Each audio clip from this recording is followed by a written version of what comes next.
मीर साहब की तरफ जा रही थी तो अचानक हजरत मसीह मऊद अलैहिस्सलाम ने उसे देख लिया और पूछा कि ये कैसा कोट है और कहाँ लिए जाती हो।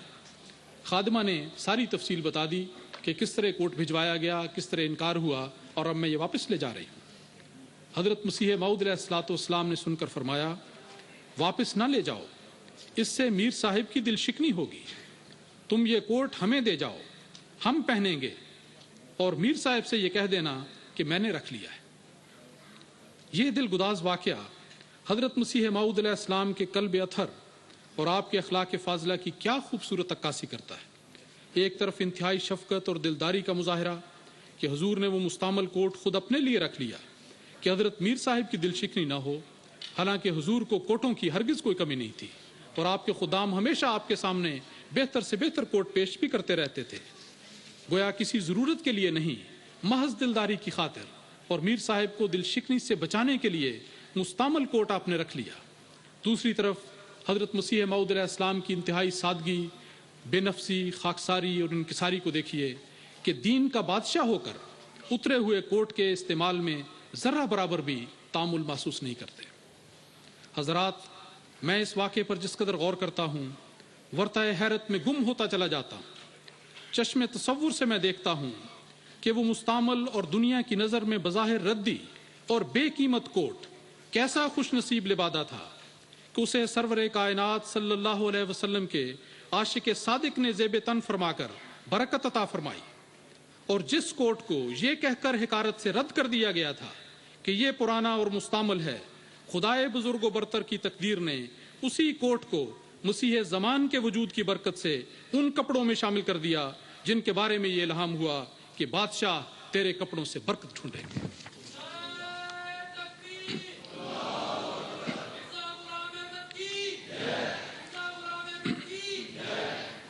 एक बार जब हुजूर लाहौर तशरीफ लाए तो चंद मुकामी नौजवानों ने बाहम ये मशवरा किया कि जिस तरह जब किसी कौम का सरदार आता है तो नौजवान उसकी गाड़ी को खींचते हैं, आज हम भी हजरत मसीह मऊद अलैहिस्सलाम की गाड़ी को खुद खींचने का शर्फ हासिल करेंगे। चुनाचे उन्होंने तांगेबान को कहा कि घोड़े निकाल लिए जाएं। हजरत मसीह मऊद अलैहिस्सलाम जब सवारी के लिए तशरीफ लाए और आपने देखा कि घोड़े नहीं तो पूछा कि घोड़े कहाँ हैं। नौजवानों ने अर्ज़ किया कि हुजूर, आज हम खुद आपको आपकी गाड़ी खुद खींचने का शर्फ हासिल करना चाहते हैं। हजरत मसीह पाक अलैहिस्सलाम ने इस बात को रद्द फरमा दिया और फरमाया कि हम इंसानों को हैवान बनाने के लिए दुनिया में नहीं आए, बल्कि हैवानों को इंसान बनाने के लिए आए। अल्लाह अल्लाह, कैसा पुरहिकमत कलाम है जो आपकी अजमत किरदार का सबूत भी है और इज्जो इनकिसार का आइनादार भी। हजरत मसीह मऊद अलैहिस्सलाम की मुबारक ज़िंदगी में आजिज़ी और खाकसारी की मिसालें कुछ इस तरह भरी हुई हैं जिस तरह आसमान सितारों से भरा हुआ है। ज़िंदगी के हर मोड़ पर इज्जो इनकिसार का जलवा नजर आता है। मेहमान नवाजी अगरचे मेरी तकरीर का मौजू नहीं, लेकिन इकराम ज़ैफ़ के वाक़यात में आपके इज्जो इनकिसार के दिलकश पहलू बड़ी कसरत के साथ नजर आते हैं। और चंद एक वाक़यात का जिक्र किए बगैर आगे बढ़ना मेरे लिए मुमकिन नहीं। चंद वाक़यात सुनिए।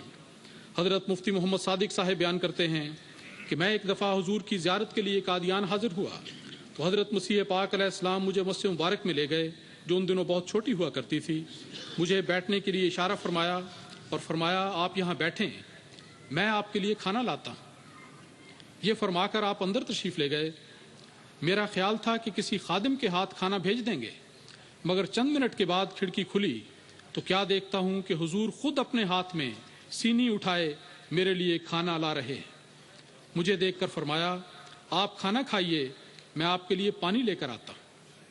मुफ्ती साहब बयान करते हैं कि बेख्तियार रिक्कत से मेरे आंसू निकल आए कि हुजूर हमारे मुक्तदा और पेशवा होकर हमारी इस कदर खिदमत करते हैं। एक और साहबी सेठी गुलाम नबी साहब बयान करते हैं कि एक दफ़ा मैं हजरत मसीह मऊद अलैहिस्सलाम की ज़ियारत के लिए कादियान हाजिर हुआ। सर्दी का मौसम था, बारिश भी हो रही थी। मैं रात का खाना खाकर आराम के लिए लेट गया। काफ़ी रात गुजर गई, 12 बजे का अमल होगा। दरवाजे पर दस्तक हुई, मैंने दरवाज़ा खोला तो क्या देखता हूँ कि हजरत मसीह पाक अलैहिस्सलाम खड़े हैं। एक हाथ में लालटेन है और दूसरे हाथ में गर्म दूध का गिलास। मैं हुजूर को देखकर शिद्दत जज्बात से घबरा गया, मगर हुजूर ने बड़ी शफकत से और मोहब्बत से फरमाया, कहीं से दूध आ गया था, میں نے کہا کہ بھائی صاحب کو دے آؤں۔ ذرا الفاظ پہ غور کیجئے، کہیں سے دودھ آ گیا تھا، میں نے کہا کہ بھائی صاحب کو دے آؤں، آپ یہ دودھ پی لیں، آپ کو شاید دودھ کی عادت ہوگی، اس لیے یہ دودھ آپ کے لیے لے آیا۔ سیٹھی صاحب کہا کرتے تھے کہ یہ نظارہ دیکھ کر اور حضور کے یہ محبت بھرے الفاظ سن کر میری آنکھوں میں آنسو امڑ آئے۔ آدھی رات کو سخت سردی اور بارش میں ایک خادم کی دلداری اور مہمانی کی خاطر مسیح زمان کا خود لالٹین اٹھائے دودھ کا تحفہ لانا، اس ایک واقعے میں عجز و انکسار اور خاکساری کے جو دلکش پہلو پہ نہا ہیں وہ کسی تشریح کے محتاج نہیں۔ ایک جلسے کا موقع تھا اور سردی زوروں پر تھی۔ جلسے کے بہت سے مہمان آئے ہوئے تھے جو اپنے ساتھ بستر نہ لائے تھے۔ مہمان خانے میں موجود سب بستر استعمال ہو گئے اور ابھی مزید ضرورت باقی تھی۔ کارکنان نے حضرت مسیح پاک علیہ السلام کے گھر کے اندر سے بھی بستر منگوانے شروع کیے۔ مہمانوں کی ضرورت تو پوری ہو گئی، لیکن جب ایک کارکن عشاء کے بعد حضور کی خدمت میں حاضر ہوا تو کیا دیکھتا ہے کہ حضور بغیر لحاف کے بیٹھے ہیں، اور ایک بیٹے پر جو پاس ہی لیٹا ہوا تھا حضور نے اپنا کوٹ اتار کر ڈالا ہوا ہے، اور اپنی یہ حالت ہے کہ خود سردی کی وجہ سے دونوں ہاتھ بغلوں میں دبائے ہوئے ہیں۔ تب معلوم ہوا کہ حضرت مسیح پاک نے مہمانوں کے لیے اپنا اور اپنے بچوں تک کا لحاف بھی بھجوا دیا ہے۔ کارکن نے عرض کی کہ حضور کے پاس اوپر لینے کا کوئی کپڑا نہیں اور سردی بہت ہے۔ فرمایا مہمانوں کو تکلیف نہیں ہونی چاہیے، ہمارا کیا ہے، رات کسی نہ کسی طرح گزر ہی جائے گی۔ لنگر خانے کے اس کارکن سے یہ صورتحال برداشت نہ ہو سکی، وہ کہیں سے ایک لحاف مانگ کر لے آیا اور پیش کیا، لیکن حضور نے انکار فرمایا اور فرمایا کہ یہ لحاف بھی کسی مہمان کو دے دو۔ باوجود اصرار کے آپ نے وہ لحاف نہ لیا اور ساری رات اسی حالت میں گزار دی۔ ذرا تصور کیجئے کہ مسیح زمان کے پیارے مہمانوں نے تو رات گرم لحافوں میں گزاری اور ان کا آقا ساری رات لحاف کے بغیر سردی برداشت کرتا رہا۔ حضور کے ایک صحابی میاں نظام الدین صاحب لدھیانوی بہت غریب اور مسکین طبیعت انسان تھے۔ ایک روز حضرت مسیح پاک کی مجلس میں بیٹھے مسجد مبارک کی چھت پر تشریف رکھتے تھے۔ میاں نظام الدین صاحب بھی شامل تھے، حضور کے قرب میں بیٹھے ہوئے تھے۔ اتنے میں اور لوگ آ گئے جو اپنے آپ کو بڑا خیال کرتے تھے اور ان کو رفتہ رفتہ پیچھے ہٹنا پڑا، حتیٰ کہ وہ دور جوتیوں میں جا کر بیٹھ گئے۔ غرباء کے ساتھ ہر مجلس میں ایسا ہی ہوتا ہے۔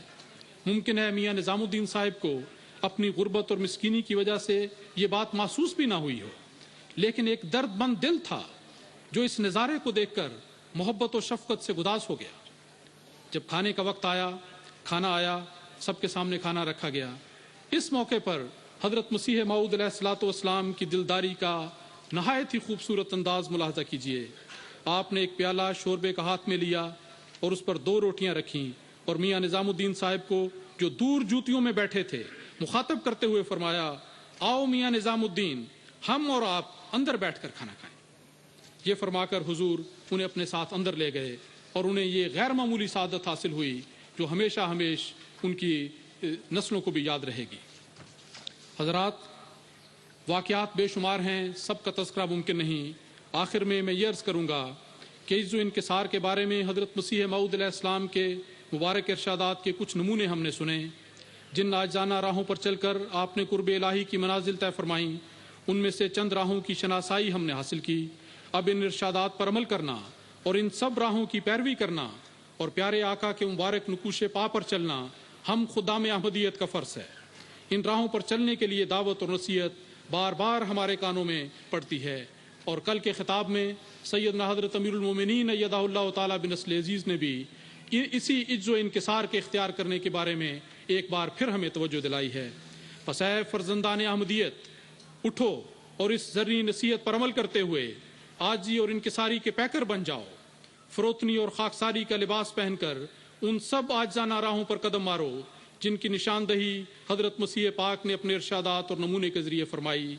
عز و انکسار کی یہ وسیع راہیں ہم سب کو دعوت عمل دے رہی ہیں کہ آؤ اور ان راہوں پر چل کر قرب الہی کی لازوال دولت سے اپنی جھولیوں کو بھر لو کہ یہ دولت لینے کے لائق ہے اگرچہ جان دینے سے ملے، اور یہ لال خریدنے کے لائق ہے اگرچہ تمام وجود کھونے سے حاصل ہو۔ اللہ تعالی ہمیں اس کی توفیق عطا فرمائے۔ وآخر دعوانا ان الحمد للہ رب العالمین۔